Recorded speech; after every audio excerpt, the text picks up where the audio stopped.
Momentu honetan nahiko osasuntxue esango geunke.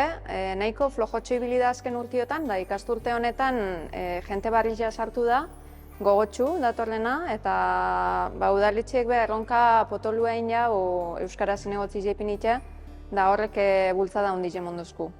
Orduan, gogotsu gabiz, da espero daigun nolan jarraitzi zati baten.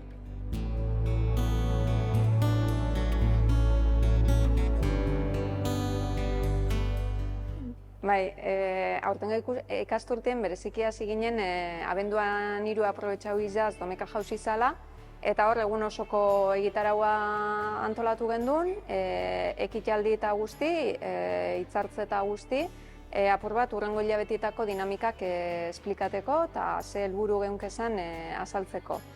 Hor neguko hilabetietan korrika ailegau bitarte, ibili gara jolas batekin, astebururo 7 galdera barri ataratzen gendu zan, eta herritarrei aukera emoten guntzen tabernetan esan kutxa bidez erantzunak emoteko, eta baita onlineko formulario baten bidez.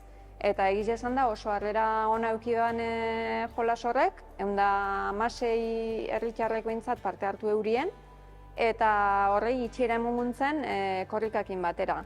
Korrika aurrien be, hainbat kultur ekimen antolatu gendu zen, herriko hainbat eragilekin elkarlanien, eta korrika eguna bere izen zen beste jai erraldoi bat, horbe egun osoko egitaraua plantea dute.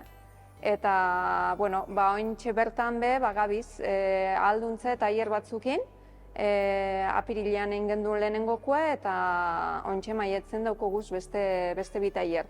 Apur bat herritarrak kontzentziatzeko eta alduntzeko euskaran erabileran bertan.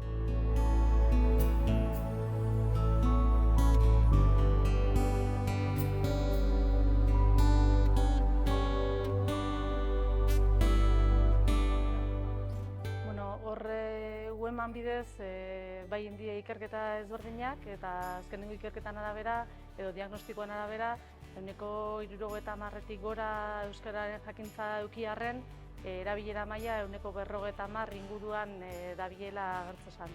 Orduan, horren ondorioz ikusi ginen, biharrezkoa esala apur bat hori sustatzia, eta ja horretik zatorren euskalgintza taldiai indarra apur bat emun da, jaionek esan dagoen moduan, azkenean gure dana da hori apurtxo bat aurrerantza bideratzen.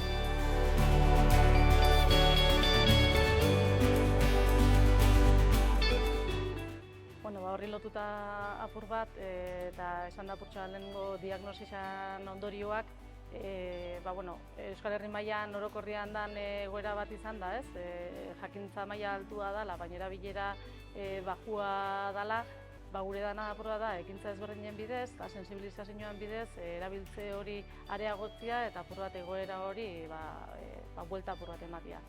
Orduan, poliki-poliki ingo die ekintza ezberdinak, urtenko plangintza ezberdinak antolatu die, eta horrekin urte batzutara edo urtero jarraipen nahi da ikusi hor ematen dien zifra horrek eta diagnostiko hori hobetzen badoian edo ez, horren arabera lanian jarraitzea.